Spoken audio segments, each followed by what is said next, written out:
call this special school committee public forum to order. Welcome. We're glad to see some people in the audience. I feel like we're all so far away. Oh, back there. Okay, take it away. Ready? All right. Thank you, everyone, for coming. Again, if you have some refreshments at any point, this is not just for the school committee.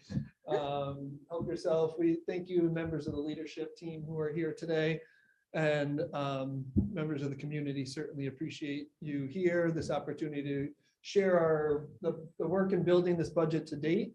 I think we would all agree up here, and with the leadership team, there's still some work to be done around this budget.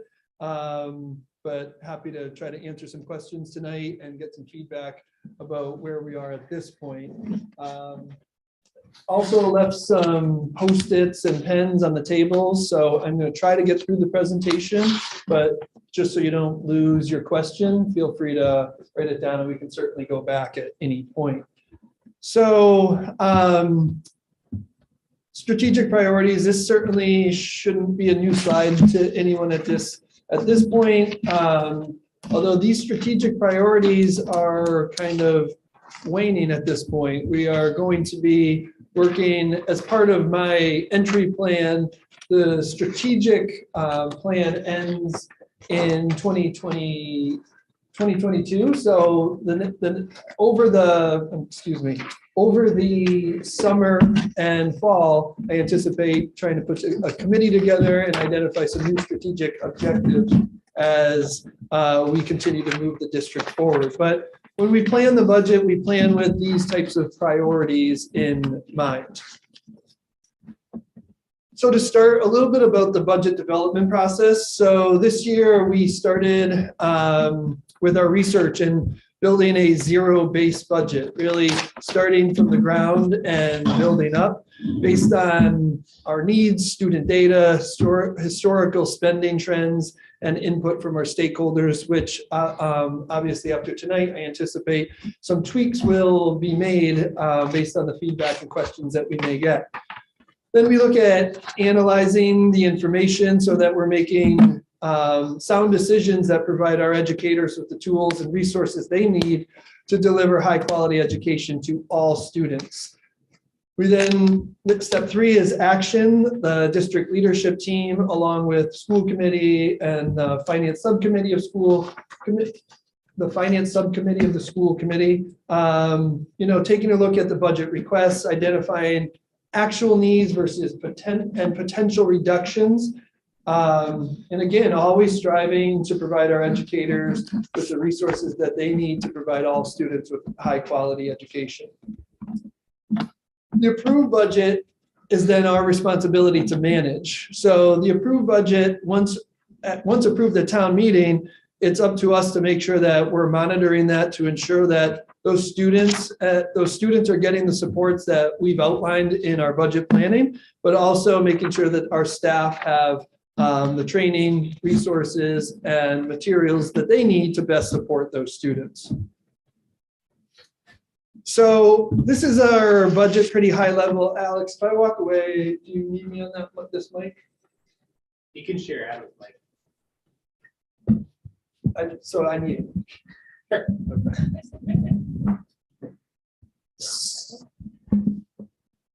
So when we look at the budget, this is a slide. If you've been in town or the district for a while, you've probably seen something similar.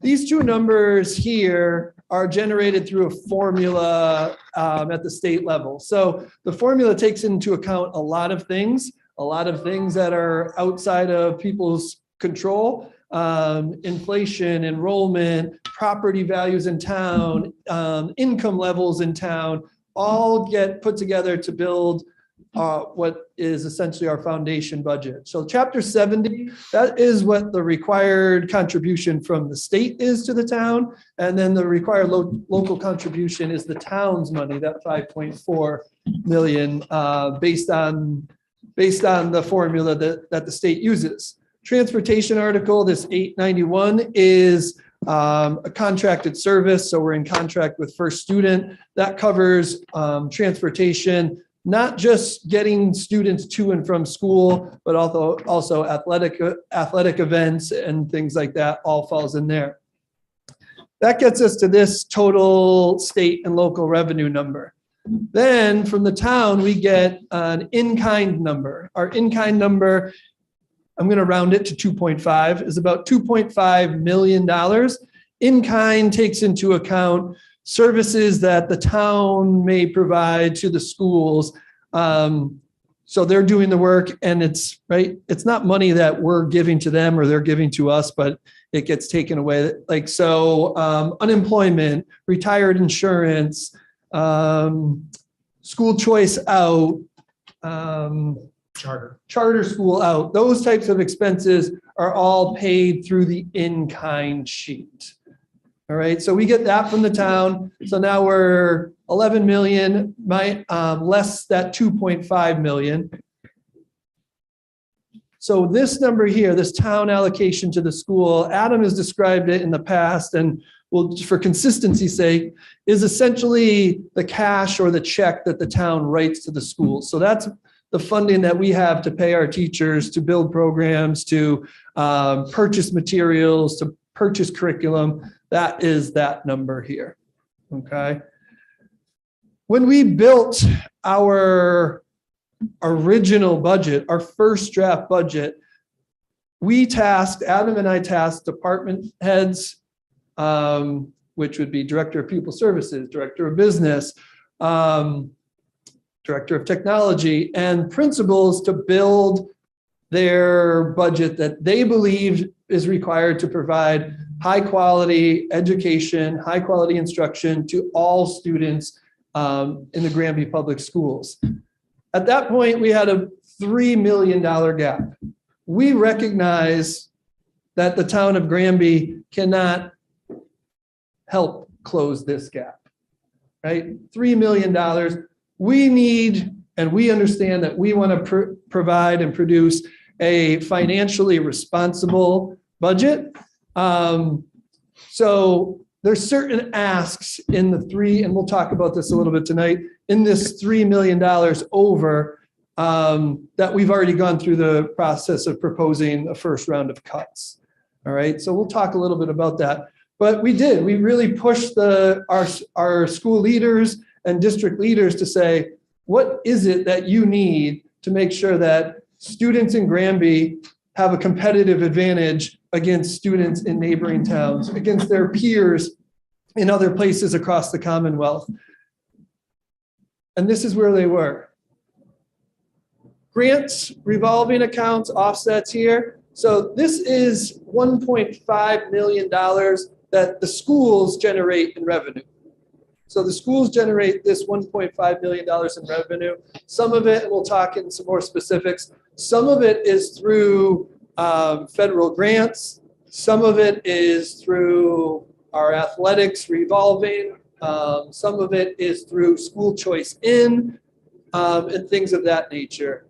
And then we also have ESSER 3 money. So the ESSER 3 money is stimulus money, essentially. It's the third round of stimulus money that we haven't spent anything of right now. It's about $640,000 that the district is receiving. But that money is, the purpose of that money is to address learning loss from the pandemic and some of the social, and there's some social emotional learning requirements in spending this money, the total down.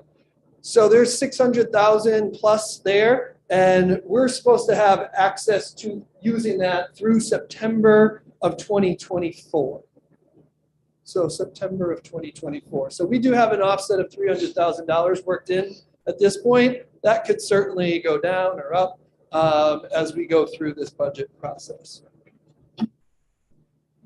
So what drives our budget? There's a few things here. Student learning options, inflation is certainly one, and we're not alone in inflation. The schools are certainly not alone. The town, every area, right? Private business, public sector, absolutely impacted by inflation. Through the Student Opportunity Act, there was an inflation cap built into that at about 4.5%. So that Chapter 70 formula that we looked at before was built on an inflation of 4.5%. Third quarter, the inflation was closer to 6%. Fourth quarter, I think closer to about 7.3. Everybody's dealing with that cap as well. That's not just Granby. That's not specific to the town of Granby. The other thing that's driving, and I think these two things across from each other, special education, low-income families, are certainly expense drivers in this budget. Special education, increased cost to provide services in and out of district, increase in the number of students receiving special education services, being referred to special education, certainly driving this budget. And low income, I think this is something since the 2018-19 school year, which would have been the last full school year prior to the pandemic. Since then, Granby has seen an 11% increase in low income families. Why are those two connected? These two populations, along with our high needs population, which is a little bit of a larger formula, these populations tend to be more expensive to educate, right? More services, wraparound services, which we don't always do a good job of talking about. Wraparound services are, essentially services that go beyond just educating the student. So the nurses doing the screening, nurses being able to provide additional supports to families in need. Right? Those are certain things that we also have in one of our special education contracts, access to a vehicle that would allow us to transport students if they were to stay for extracurriculars or after school activities in certain programs. Technology is certainly a big driver, and this technology is not so much about buying hardware or buying devices. This technology is about the infrastructure, protecting that infrastructure, firewalls. Some of it is certainly mandated, and some of it is just good practice. And then the outdated building across the parking lot certainly drives our budget because we're spending money on things there that we can't then put into the classroom. Right now, this year, I think just the boilers alone at the senior high school, I think we've spent about shade under $20,000 to maintain. And that becomes an annual expense. And it's not always $20,000. Sometimes it's less, sometimes it's more. But again, I think one thing I'll point out here, and we met with Finance Committee, Select Board, the town administrator last week, and I asked the question, I think one thing that we in the schools have tried to do with the best intentions, I believe, is to try to say, we got more work to do on the boilers. Well, we found some savings here, and we found some savings here, so let's put that money towards the boilers, right? That way we don't have to go back to the town. That way we're not going to a special town meeting. We're not going on town meeting floor asking for additional money because the town had given us additional money at town meeting last year, the prior year, right? But what isn't happening when we do that, the town doesn't know that we're then spending this money. And then when we say our budget is now increased by this much, or another example, and it's not up here, suppose in special education, a new student moves into town, is now a Granby resident, but hadn't been in an out-of-district placement, costing somewhere around $80,000 to $100,000. Well, how do we figure that out? Can we get through the rest of the year without having to go to the town? But again, the town then doesn't know that that student is in our budget next year. And when we go to the town, they're going to say, where did this $100,000 come from? So we need to do a better job of communicating that. We learned that last week. It was a very helpful conversation, and we're starting to come up with a plan that allows us to better communicate those things with, at the very least, town leadership, select board, town manager, finance committee. So those are the big things that are really driving our budget. talk a little bit about offset. So this is money that we are using to offset our total budget. Based on what we're proposing here, we're proposing about $1.8 million in offsets. And this is all offsets generated by the school except for this $300,000 because that's really a one-time grant. But Title I, 2A, 4, special education, school choice in athletics, that's all revenue generated by the Granby Public Schools that is then turned around to use to offset the next year's budget.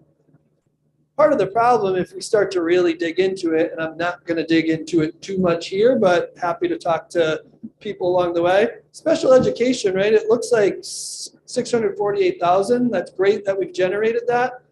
But really, this is generated from the year prior, right? There's a formula.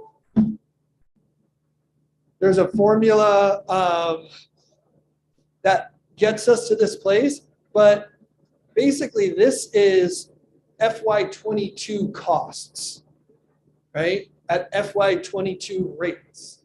So we get the money the following year, and we've already talked a little bit about inflation. It doesn't cover everything that we're then using in that subsequent year. School choice, we're bringing in about $700,000 a year in school choice. We have about 300,000 going out in school choice and about another 300,000 going out in charter. Thank you. In charter. So interesting, some might say mind-blowing piece about the charter is it's 22 students at $300,000. Those are students that are choicing out, but it's charter out. So that charter, they have a set rate by the state. So 22 students, and it's about a little over $300,000. So again, all of this is money generated by the schools, except this piece here, that we then pour back into the next year's budget, right? I think you look at things like athletics, 47,000, that is basically the user fees that we are charging our students. So student athletes get paid this user fee, and it generates about that. We pour that back into the budget. But if anyone watched school committee last week, we're not using that to make significant upgrades to our athletic facilities. Might help a little bit with uniforms, coaches, officials, things like that. But we're charging our athletes $150 each sport, and we're still fundraising and trying to figure out ways that we can find money to put a fence in at the baseball field. Some might say, well, you don't need a fence at the baseball field. You're right in some ways, but we're also saying that if you have a fence in the baseball field, you can then generate revenue through advertising and posting signs. And the idea would be that those fences end up paying for themselves over the long term and then generate additional revenue for athletics. So additionally, these are grants that we've been awarded this school year. So again, we get a lot of money, and I know the story out there is that we always say it's not enough, and I think every department probably says that it's not enough. So we continue to go looking for more. And this year alone, we've gotten over $300,000 in grants.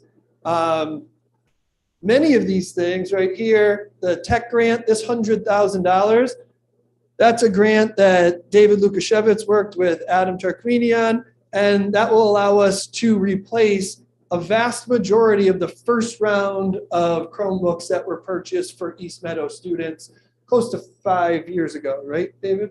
4 or 5 years ago. So those are coming toward end of life, so that will help us replace a vast majority. This literacy grant, this is K through 5. It will be used for a K through 5 literacy curriculum.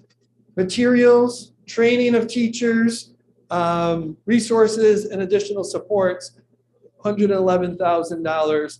Again, that's K through 5. These are two very good examples of things that need to be in our budget somewhere. Fortunately, they're not in our operating budget right now because we found alternative means to fund those purchases. But again, that is money that would have been in our budget, whether maybe it wouldn't have been this year or next year, or part of it would have been this year or next year. That's money that would have had to go in the budget. So we're working, we talk a lot about resource allocation and making sure that we're being as efficient as we can. And are there areas that we can find some new efficiencies? Of course, we're always open to creative thinking, but this is what we've done so far this year. So everything that I've talked about, right? Remember we started at that $3 million gap. With our offsets, the revenues that the school brings in, plus that ESSER, I'm going to say it here and I'll say it again, we're building a financial cliff by using that ESSER money to offset our budget a little bit. But we're down from 3 million to 1.2 million. And just for round numbers sake, if you're wondering, like when I'm going back and forth between money and percent, you could consider every $100,000 about 1% of our budget. It's not exact, but it's pretty close. So after that, after those offsets, we're at 1.2. So this is the first round of cuts. I'll tell you right off the bat, if you add all these up, it does not equal this, okay? Not all the cuts were listed on this, but this is our first round of proposed cuts, all right? So we asked department heads, principals to come up, what do you need to provide the best for the youth of Granby? We've already gone through, right? Custodian maintenance. We have 5 custodians, 2 maintenance workers. Why would we think about adding another one?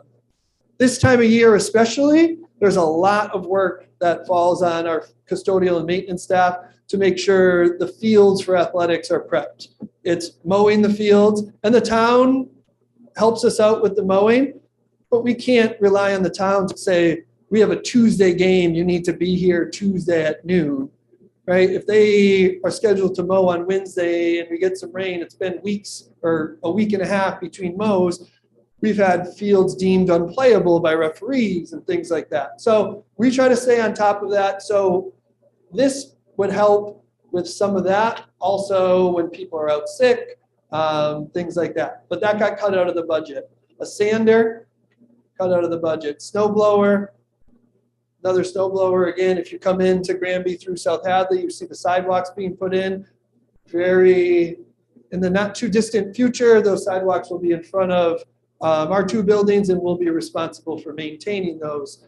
You know, and our snow blowers are getting close to end of life, but that's cut. UTV with and I shouldn't say cut, it's a reduction because it's not something that we had. So I apologize, it's not a cut, it's a reduction.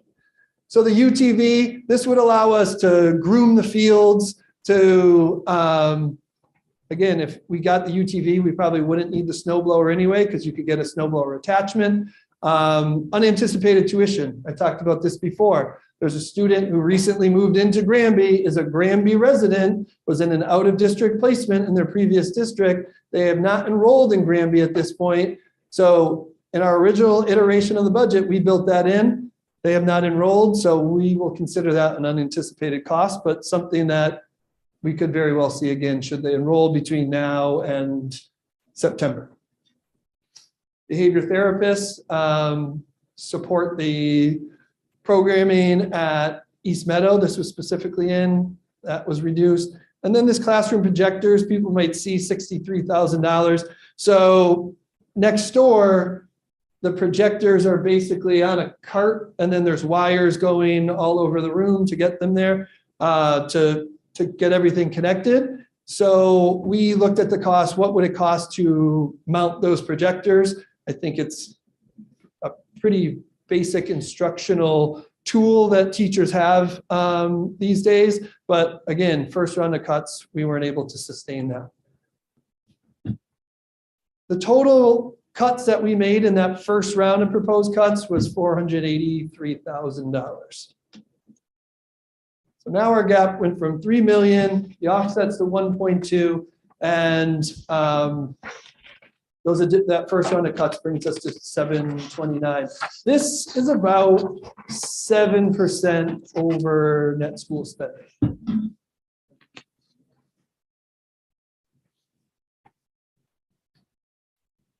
So we did submit that to the Finance Committee and Town Manager last week. We are meeting with them again this week. Hope to have a better idea about where things fall in the town budget based on those conversations.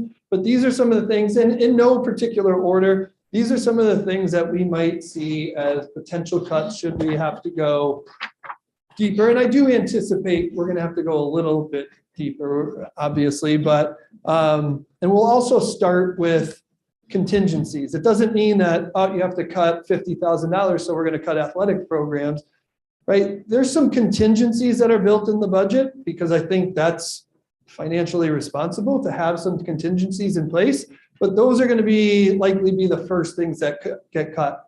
Network upgrades to Granby Junior Senior High School. We have an E-rate grant that we have earmarked at about $30,000 for upgrades to our network.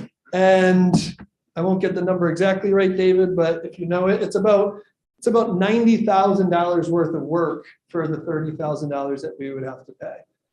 If we have to cut this, it does not mean that we won't be able to get back in the pipeline for that. It just wouldn't happen next year. And then this is where we start getting into staff positions, which I think we've worked to avoid. We've absorbed many of our staff reductions in the past few years through attrition, through retirements and such. But these are the next things that we might face. Right? I talked a little bit about the school nurse before. School nurse is one of those things that's on that ESSER grant right now. We have an additional nurse here at East Meadow because of some of the contact tracing and things like that. That it appears we might be shifting away from that. So obviously something we're keeping an eye on, but this might be something that ends up on that ESSER grant. And then that financial cliff that I talked about might not seem like as much of a cliff because over the course of time, we can scale that back, right? So using that, but really, I'm just going to go back quick. One more thing that I want to just say about the ESSER, and I think I touched on it. The idea around this was social emotional learning, learning loss, like filling in those gaps. We're looking to offset our budget with it. That's not the intent of that money. No new programming or anything like that with that money. But we feel, we work really hard to make the best of what we get. And I think we'll continue to do that with the ESSER money. And I think still focusing on the learning loss in creative ways and some of the social emotional learning issues that we're seeing in our students. So the budget priorities, provide the best for our teachers and students instead of always having to do the best with what we have. Provide high quality instruction for all students. Provide resources, materials, and training for staff to support all students. Provide social emotional learning and support and extracurricular activities, and equipping our schools with 21st century technology were really the priorities that guided us in creating this budget. So that is the end of the presentation, and I will say this again. Adam and I are happy to have this conversation with individuals in small groups. If people have questions, we're trying to make sure that we're meeting with the Granby Music Parents Association, the GAA, the Granby to Go, Booster Club, to have some of these conversations about what is driving the school's budget. So, thank you. I'm happy to go back to any slides in particular and open up some questions. Like I said, we do have the leadership team here, so if anything is too specific, I might rely on them, but happy to try to answer some questions. Thank you. Yes. David's gonna bring a microphone over just so. Steve, did you ever met me? I don't think so. I just heard Alex say, uh-oh. Yeah. Mr. Leonard. Hi, Stephen. I'm Greg. Nice to meet you. I'm on the Board of Assessors, have been for whatever, making everybody really happy in their town. Couple of questions on this was anticipated presentation questions of you still have to reconcile this budget with the Finance Committee as noted by the meeting last week. Yes. And I don't know where, but over and above the fact that I'm on the Board of Assessors of my town, as a layperson, I look at this budget and I see a 28% increase for East Meadow School, and I start choking. If you're a normal taxpayer, you see that number with no explanation, you start choking. This slide? Yes. It shows a 28% increase. That's not the increase, that's just the percentage of the total budget for each department. It says adjusted total. So that's the presentation at the very least. Right, so this is just, this is what accounts for our total budget ask. I think that all gets us to the 100%. Can you present a budget that shows how it is reflective of the previous year? How it is reflective of, so East Meadow last year compared to this year, Yes. what we're proposing? Or you decided those departments right there Yeah. to report on your costs by those departments. I don't know why, but that's fine. But it doesn't show a reflection of the spending the previous year. Okay, That, I mean, that would be something we'd include Right. in our presentation to school committee when they approve the budget. But we can certainly adjust this, update it, and make it available. of course, thank you. Nice to meet you. There is a question, Jim. Sorry, someone's raised their hand again.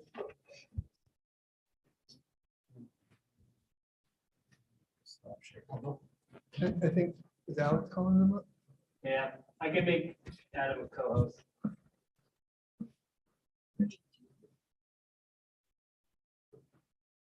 I can just hit allow to talk now. Was that? I can hit allow to talk. I just promoted him. Sure, Alex, hold on, 'cause I think. he just has another. The first part of my question is, how far along are you in resolving this budget with the Finance Committee in terms of what we're really talking about? Yeah, we have a follow-up meeting with finance, members of the Finance Committee, Select Board, Town Manager this Thursday. We sent them all this information last week. Of course. And also, Mr. Leonard, just so you know, this was Mr. Martin's idea to go ahead with our public forum, even though we hadn't had a finalized budget from the town aspect. He wanted us to go ahead and continue with that, and Mr. Libera from PenCom was in agreement with that as well. You're welcome.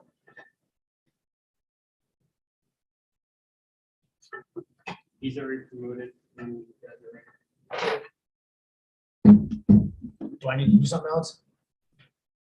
he needs to meet, so.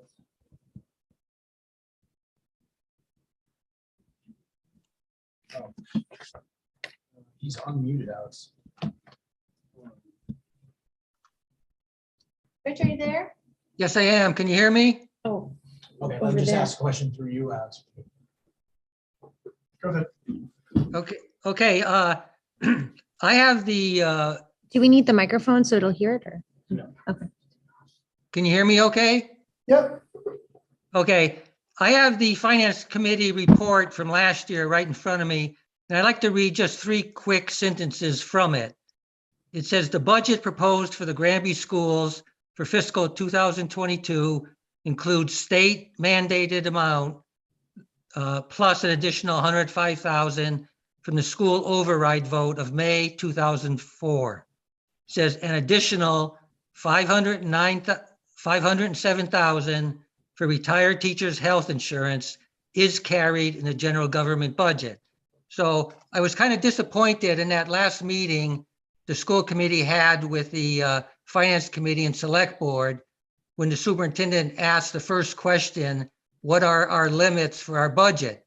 And there was a limit last year for 2022.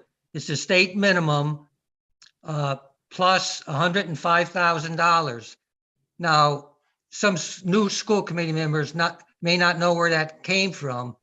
In 2004, there was a $305,000 school override, which the school did receive.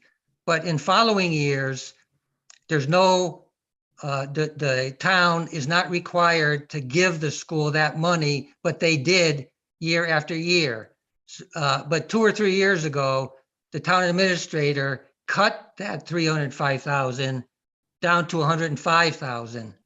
So for fiscal 2022, the limit was your state the state minimum amount plus 105,000 plus 507,000, which the town administrator did bring up at the meeting that that's the health insurance for retired teachers that never was included in the state minimum amount.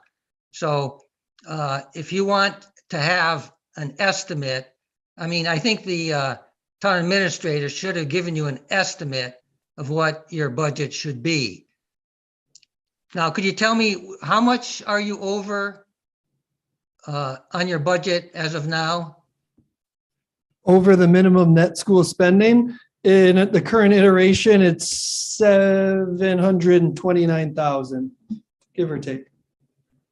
Okay, but how much did the net school spending increase from 2023 to 2022? The increase of net school spending from 22 to 23, 300,000. about 300,000.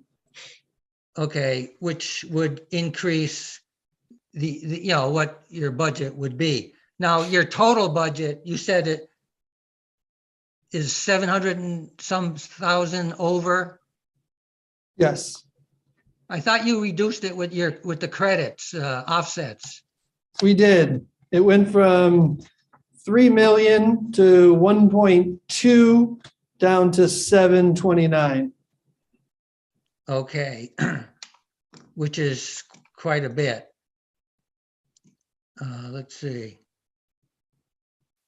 Oh, okay, those are just a couple of comments I had. So are you going through another revision before you meet with the select board and finance committee? Yeah, so part of the process, and I didn't share it tonight, so that's a fair question, is we did ask the department heads and school leaders to propose 5, 10, and 20% reductions from their original ask. So we have some of that, and we've also asked that they identify the impact of those cuts. So I think that was one of the things last year, if I remember from town meeting, that I think it's safe to say left a bad taste in people's mouth, that it wasn't really clear, or at least clearly articulated, what cuts might happen as a result of getting this money or not getting this money. So we started from the beginning trying to be prepared so we would be able to respond to those questions. Right. I think I was one of the persons who asked, what would that anticipated cut represent? And the answer was kind of vague. So I think it would help you a lot if you have more of a Yes. detailed answer. I agree. Okay. Thank you. Thank you. Be able to summarize maybe his question. I think I can, but I just wanted to make sure. Sure, I will do my best to summarize, and Alex can maybe hop in, and maybe Jill caught some of it. So essentially, he read from last year's town report saying what the schools got, that there was 105 from a override in 2004. 2004, and an additional 507 for retired teachers, healthcare. And he asked, based on that, how far over we were now. I think he still thought we were 1.2 over. I said it was the 700,000. That's when he asked what the state increase was from last year for net school spending, and that's about $300,000. And in the end, I think he said they were just comments, not questions. So, And the comment that you had agreed to was making sure that you were specific, oh, about the reductions and the impact. this slide, right? This isn't specific enough, I know that, but he said last year on town meeting 4, when the schools asked for more, he believed he asked the question about what would the impact of not getting that vote be? And he said it was vague. And I agreed. And I said, we started from the beginning this year saying, all right, this is the budget we built. Now what's a 5%, 10%, 20% reduction in that? And then what's the impact of those reductions? Seamus. Mr. Sullivan, I have a question. Let's say. Microphone, Seamus, please, Oh, just so everyone at home can hear you. Okay, Sorry. sorry. Seamus Connolly, 21 Ferry Hill Road, Granby, Mass. I have a question, Mr. Sullivan, let's say like you have a few more students that apply to the district, or say they move in here, would we be as far as I know, because they're not supposed, if they move to town, is it correct by law, because they live in Granby, you have to take them in as students? That is correct. Correct. If they're Granby residents? Yes. Yes. That's what I kind of wanted to remind the folks in Granby is if you have income and students, then your tax dollars will be paying for that student to go to the school because they are a Granby resident. This is not a school choice student. So if you have students that move into Granby, the tax dollars are going to pay for it, and the school's going to have to ask for more money due to state and federal law. We cannot just, I thought I'd let everybody know that is just a common fact. We may not have to ask for more money for every student that moves in as a resident, right? So I think the scenario that I laid out before was student may have been in an out-of-district placement, receiving special services, they move into town, right? Yeah. It might take us a while to see whether or not that student can actually be educated within the Granby Public Schools. So there might be a cost to continue that out-of-district placement. But if we just have a student who's in 9th grade, like they might move in and there might be no really added cost to us. So we wouldn't necessarily have to go to the town for an unanticipated expense. Our numbers ebb and flow throughout the year. I think we've been from 716 to 702 and back up over the course of the year. So it's not that cut and dry. Well, the high school students, that's high schoolers need less supervision than, let's say, an elementary school. An elementary school, or definitely more than a preschooling, they need supervision. High school kids, They need any supervision too. by state law. Some of them do need more. Some of them, I will say, do. And sometimes I feel like I'm babysitting. But okay, I'm going to give the mic back. All right, you go. Thank you, Seamus.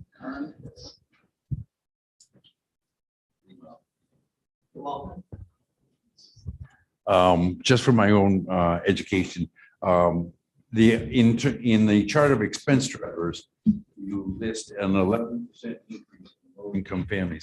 Is that 11% of the school population or the town population? That 'Cause I don't know how you is, come up with that. that is from the school population. So that's right through the DESI reports. Yep, of course. Kristen.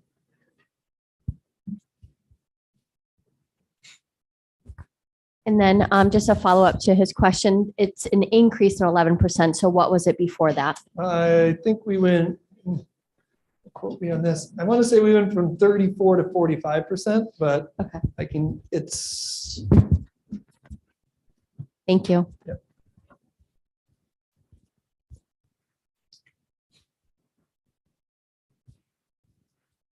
just want to say thank you for all the work that was done.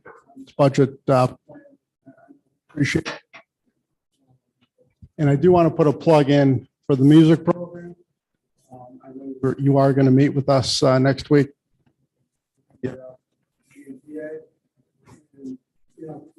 For the students that aren't athletes, it's really an outlet. It's a positive outlet. So I just want to put in a general plug to try to keep that intact as much as possible. So thank you.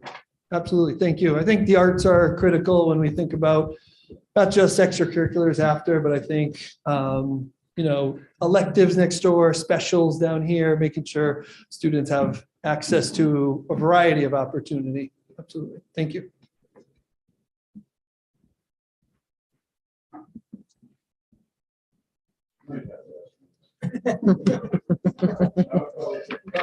There's still plenty of cookies left here. And this typically doesn't have anything to do with the budget. I recognize, living through the past 2 years, the impact that this has had on students and the deficiencies that students have had. And I would hope somehow or another that an educator could say we're on a path to recovery for the students that we're talking about. I don't necessarily expect that answer to be given tonight, but I look forward to the time when that can be said, if it in fact can be said. And if it can't be said, to have somebody tell me that it can't be said. But I know it has impacted kids. And as a grandparent, with kids both in public school and in parochial school, I dare say that some kids won't get over that, but I can't bring myself to say something like that. Yeah. That's the bigger issue. Yeah, I think really, really fair point. And we think not just academically, social, emotionally, just social interactions. We see that. And I think I appreciate you saying you're not looking for an answer tonight, because I think every day, every week, every month, like we're uncovering new things that we're learning about these students and the impact that this has had on them. And I think we want to make sure that we're there, we're supportive for them, and that we can work with them, outside providers, families, to diagnose what in fact it might be, and then identify some of those supports. And those are things that we want to make sure that we're monitoring, and so that we can report back to you and say, yeah, we did see this dip here. And over the next, right, I also think in some ways I'm hearing you say, and I don't want to put words in your mouth, but it's not something that's going to be solved in 1 year, right? The impact could be longer lasting for some, and how do we monitor that and continue to work to address it? And I think that's something that we all struggle with when we're making some decisions about what does go in versus what doesn't go into the budget. And always just trying to put students first. But I think it's a really fair point, and point well taken. Just to comment what Mr. Leonard just had said, there has been a very emotional impact on it, not just the kids, but the adults too. It's been a very, climactic, polarized, last 2 years. I've seen kids say, Seamus, at least you didn't have to deal with the pandemic when you were a senior. Mom, Dad, you didn't have to deal with that. You don't know what it's like. That's right. These adults don't know, can only imagine. We can emphasize, but it's an abrupt change that none of us in a million years. If you told me when I was a senior that there'd be a pandemic in 2020, I think you're crazy. I think that's not in the realm of possibility. We practically cured all diseases. That was a good history student. We cured polio. We cured smallpox. There hasn't been a pandemic since the 1920s, 1918, 1919.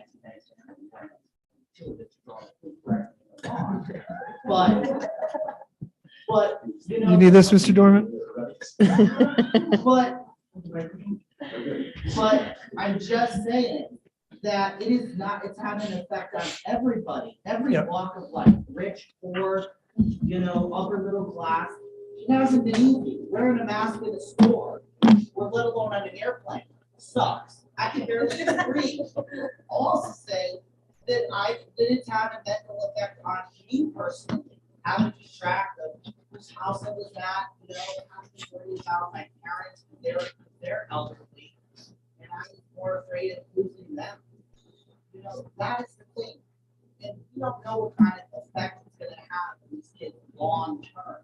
You know, we don't know how they're gonna judge us when we're long gone. That's the thing we should keep in mind.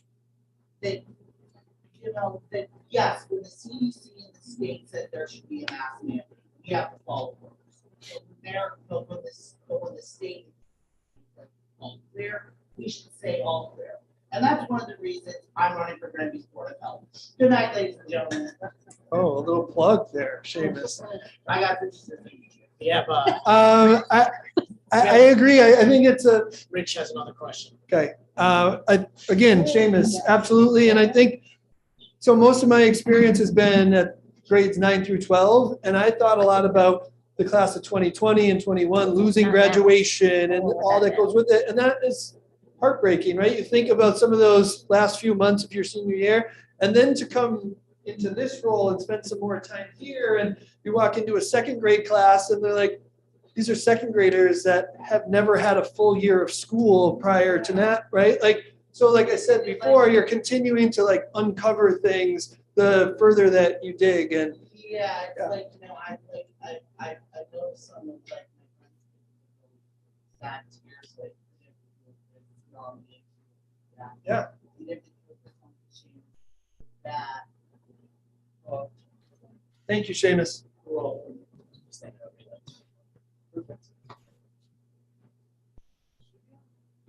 Rich, you're on. Okay, could you go back to the chart that shows the total revenue and total expenses for the budget?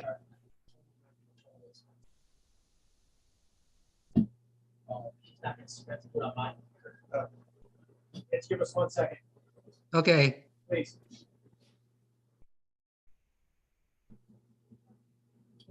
This one? no, the next, yeah, that right there, that one. This one right here, Rich? No, you just went by it. I think it's that one, yeah. Steve, it's the one you have under. That one, right there, right there. Yep, this weekend. Okay, Rich. could you tell me the total budget for the school? Is that the 11,580,000? So Rich, just hold on 1 second. He's just asking what the total amount of our budget is for FY 23. So the proposed total amount of our budget right now, Rich, is yes, it's that $11.5 million, our total operating budget. Before you take into consideration offsets or any of the reductions that we've already made.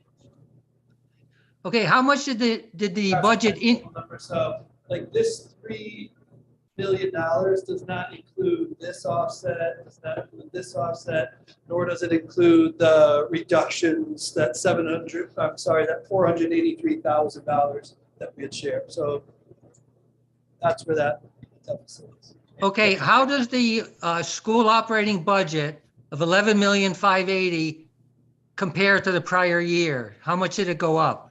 Okay, I'm gonna just repeat the question and I'll answer for you. So he wants to know how much the budget went up from.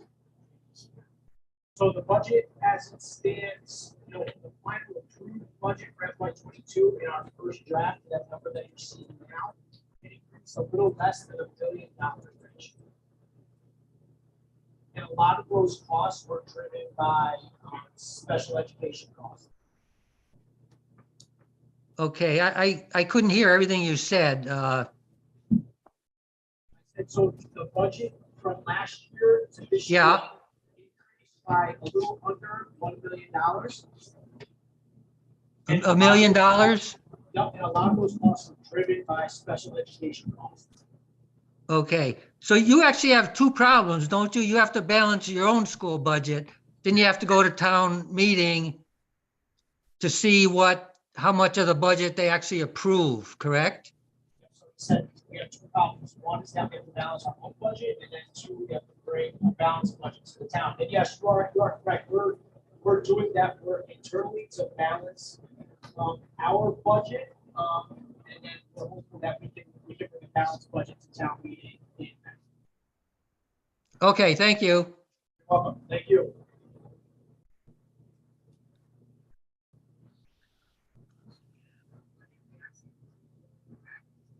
What's that, Rich? No, I said thank you. Okay.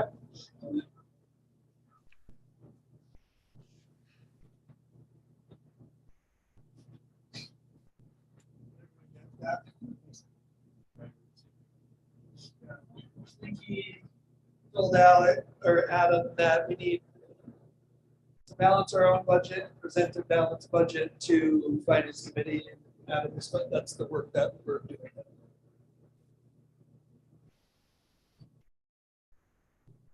Questions, comments, feedback, concerns?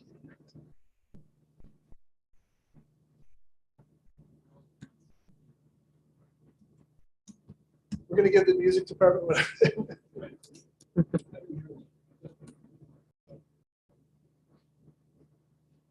So Mr. Leonard is proposing that we give the music department whatever they want. That.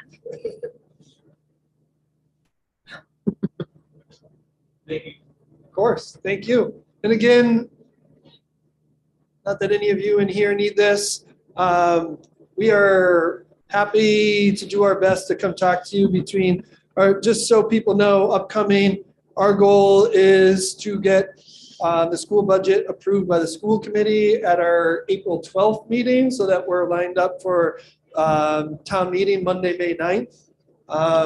But in the meantime, if people have additional questions, happy to come. I said to the staff, we made this presentation this afternoon to staff.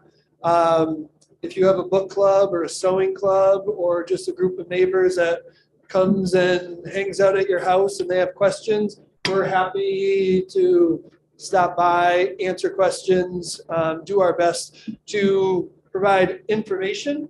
So we hope that it can lead to people making whatever decision that they need, but at least it's an informed decision that we hope. And, you know, I hope people recognize, and I certainly recognize, the select board and finance committee and the assessors have their jobs to do, certainly recognize that. And I hope people recognize that. I think my job is to advocate for the schools and for the students and for the families who are in the schools. And, you know, I'm going to work really hard to do that. Even just before we break up, I just wanted to see, does anyone on the committee have any questions? This is really the first time we're seeing it really kind of itemized out this far for everybody. So does anyone have any questions, or we can wait? Do you want anything? Everyone's good for right now? I'm good right now. Yeah, I think that we'll probably have more questions at the April 12th.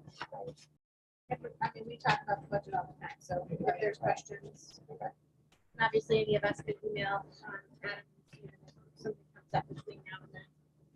Of course. Thank you all so much for your questions and for your time. Certainly appreciate it. Come get goodies.